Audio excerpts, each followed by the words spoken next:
శ్రీగురుభ్యో నమః. శ్రీమాత్రే నమః. శివాయ గురవే నమః.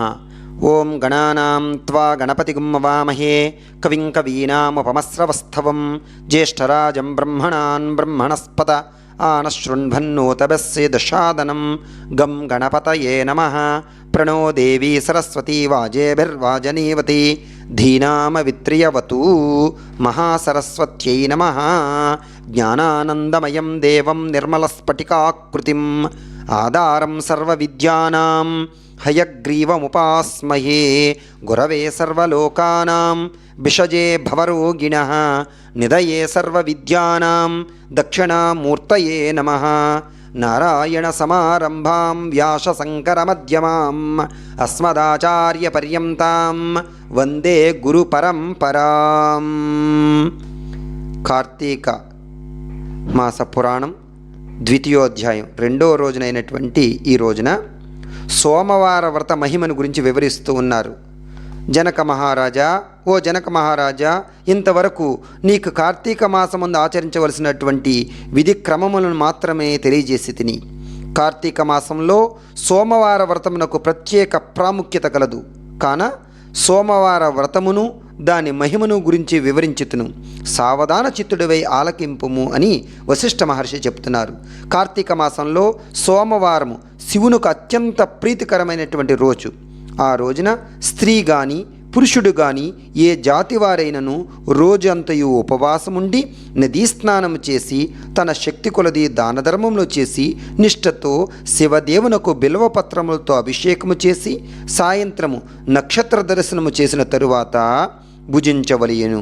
ఈ విధంగా నిష్ఠతో నుండి ఆ రాత్రి అంతయు జాగరణ చేసి పురాణ పఠనము అనరించి తెల్లవారిన తరువాత నదికి వెళ్ళి స్నానం ఆచరించి తిలదానము చేసి తన శక్తి కొలది పేదలకు అన్నదానము చేసి చేయవలెను. అట్లా చేసిన వారు చేయలేని వారు కనీసము 3 బ్రాహ్మణులకైనను తృప్తిగా భోజనం పెట్టిన తరువాత తాము భుజించవలెను. ఉండగలిగిన వారు సోమవారం నాడు 2 పూటల భోజనము కానీ ఏ విధమైన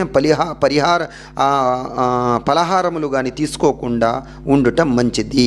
ఇట్లా కార్తీక మాసమునందు వచ్చు సోమవారములను వ్రతములు చేసిన ఎడల పరమేశ్వరుడు కైలాస ప్రాప్తిని కలిగించి శివ సన్నిధికి చేర్చుకుంటాడు. భర్త లేని వితంతు సోమవార వ్రతం ఆచరించి శివ పూజ చేసినచో కైలాస ప్రాప్తియు, విష్ణు పూజ చేసినచో వైకుంఠ ప్రాప్తియును పొందును. దీనికి ఉదాహరణగా ఒక ఇతిహాసము కలదు. దానికి నేను మీకు తెలియజేస్తాను, శ్రద్ధగా వినండి అని చెప్తున్నారు. పూర్వకాలమున కాశ్మీర దేశంలో ఒక బ్రాహ్మణుడు కలడు. అతడు పురోహిత వృత్తిని చేపట్టి తన కుటుంబమును పోషించుకుంటూ ఉండెను. అతనికి చాలా దినముల తరువాత ఒక కుమార్తె కలిగను. ఆమె పేరు స్వాతంత్ర్య నిష్ఠూరి. తండ్రి ఆమెను సౌరాష్ట్ర దేశీయుడైనటువంటి మిత్రశర్మ అనేటువంటి ఒక సద్బ్రాహ్మణ యువకునికి ఇచ్చి పెళ్లి చేసెను. ఆ బ్రాహ్మణ యువకుడు 4 వేదములను శాస్త్రములను అభ్యసించిన వాడై ఉండెను. సదాచార పరాయుండై ఉండెను.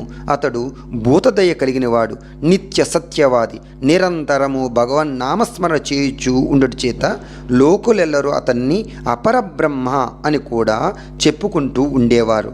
ఇటువంటి ఉత్తమ పురుషుని భార్య అయినటువంటి నిష్ఠూరి యవ్వన గర్వముతో కన్ను మిన్ను గానక పెద్దలను దూషించుచు అత్తమామలను భర్తను తిట్టుచు కొట్టుచు రక్కుచు పరపురుష సాంగత్యము గలదే వ్యభిచారిణి అయి తన ప్రియులు తెచ్చినటువంటి తినుబండారాలను బట్టలను పువ్వులను ధరించుచు దుష్టురాలై తిరుగుచూ ఉండంగా వంశమునకు అప్రతిష్ట తెచ్చునని అత్తమామలు ఆమెను తన ఇంటి నుండి వెళ్ళగొట్టిరి. కానీ శాంతస్వరూపుడైనటువంటి ఆమె భర్త మాత్రం ఆమె యందున్న అభిమానము పోక ఆమె ఎంతటి నీచ కార్యములు చేసినను సహించి పొమ్మనక విడవక ఆమెతోనే కాపురం చేయుచూ ఉండెను.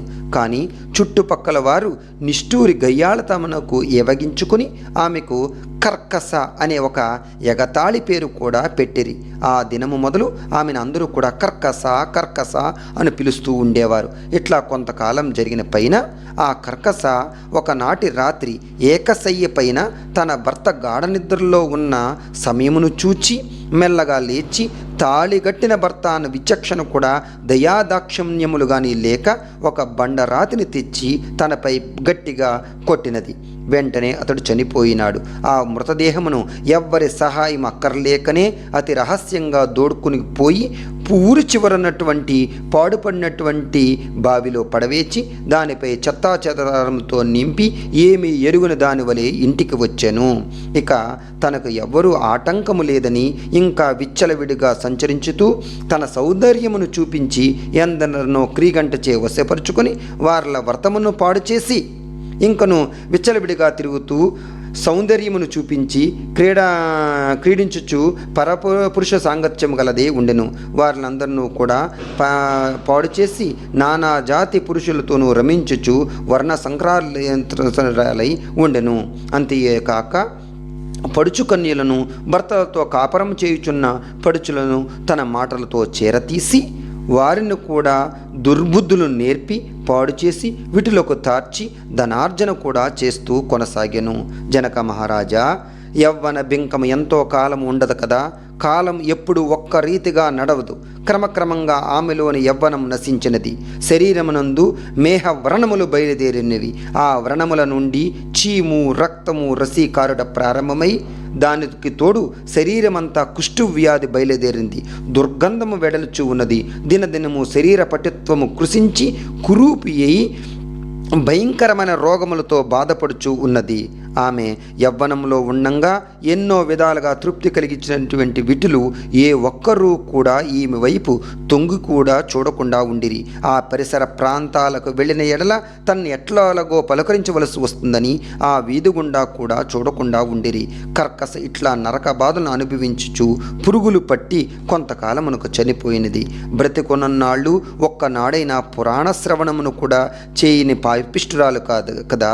చనిపోయిన వెంటనే భయంకరమైనటువంటి యమభటులు ఆమెను గొనిపోయి ప్రేతరాజు అయినటువంటి యముని సన్నిధిలో ఉంచగా యమధర్మరాజు చిత్రగుప్తుడి వారిచే ఆమె పాపపుణ్యముల జాబితాను చూపించిను. ఓ భటులారా, ఈమె పాప చరిత్ర అంతా ఇంత కాదు. వెంటనే ఈమెను తీసుకుని వెళ్ళి ఎర్రగా కాల్చిన ఇనపస్తంభమునకు కట్టబెట్టుడు అని ఆజ్ఞాపించిరి. వీటిలతో సుఖించినందుకు గాను యమభటులు ఆమెను ఎర్రగా కాల్చిన ఇనుపస్తంభమును కౌగిలించుకోమని చెప్పిరి. భర్తను బండరాతితో కొట్టి చంపినందుకు గాను ఇనప గదలతో కొట్టిరి. ప్రతివర్తలను వ్యభిచారిగా చేసినందుకు గాను సలసలా కాగిన నూనెలో పడవేసిరి. తల్లిదండ్రులకు అత్తమామలకు అపకీర్తి తెచ్చినందుకు గాను సీసము కరిగించి నోటిలోను చెవుల్లోనూ పోసిరి. ఇంకా ఇనుప కడ్డీలను కాల్చి వాతలు పెట్టిరి. తుదకు కుంభీపాకము అనేటువంటి నరకములో వేయగా అందు ఇనప ముక్కులు గల కాకులు, విషసర్పములు, తేళ్లు, జెర్రెలు కుట్టినవి. ఆమె చేసిన పాపములకు ఇటు 7 తరముల వారు అటు 7 తరముల వారు నానా నరక బాధలను అనుభవించిరి. ఈ ప్రకారంగా నరక బాధలు అనుభవించి కడకు కళింగ దేశమున ఒక కుక్క జన్మను ఎత్తి ఆకలి బాధ పడలేక ఇల్లు తిరుగుచుండగా కర్రలతో కొట్టువారు కొట్టుచు, తిట్టివారు తిట్టుచు, తరుమువారు తరుముచూ ఉండిరి. ఇట్లా ఉండంగా ఒకానొక నాడు ఒక స్తోత్రియ బ్రాహ్మణుడు కార్తీక సోమవార వ్రతమును ఆచరించి ఉపవాసముండి సాయంత్రమున నక్షత్రం దర్శనం చేసుకుని బలి అన్నమును అరుగుపై పెట్టి కాళ్ళు చేతులు కడుక్కొనుటకై లోపలికి ఎగిను. ఆ సమయమున ఈ కుక్క వచ్చి ఆ బలి అన్నమును తినెను. వ్రతనిష్ఠా గరిష్ఠుడైనటువంటి ఆ విప్రుని పూజా విధానం చే జరిపించినటువంటి బలి అన్నం అగుటం చేత ఆ రోజు కార్తీక మాస సోమవారం అగుటం వలన ఆ కుక్క ఆ రోజంతయు ఉదయం నుండి ఉపవాసంతో ఉండటం వలన శివ పూజ పవిత్ర స్థానమున ఆ ఇంట దొరికినటువంటి ఆ ప్రసాదము తినుట వలను ఆ శునకమునకు జన్మాంతర జ్ఞానము ఉద్భవించినది. వెంటనే ఆ శునకము, ఓ విప్రోత్తమ, నన్ను కాపాడము అని మొరపెట్టుకొను. ఆ మాటలు ఆ బ్రాహ్మణుడు ఆలకించి బయటికి వచ్చి చూడగా కుక్క తప్ప మరెవ్వరూ లేనిచో మరలా లోపలికి వెళ్ళిపోయాను. మరలా రక్షింపుము రక్షింపుమని కేకలు వినపడినాయి.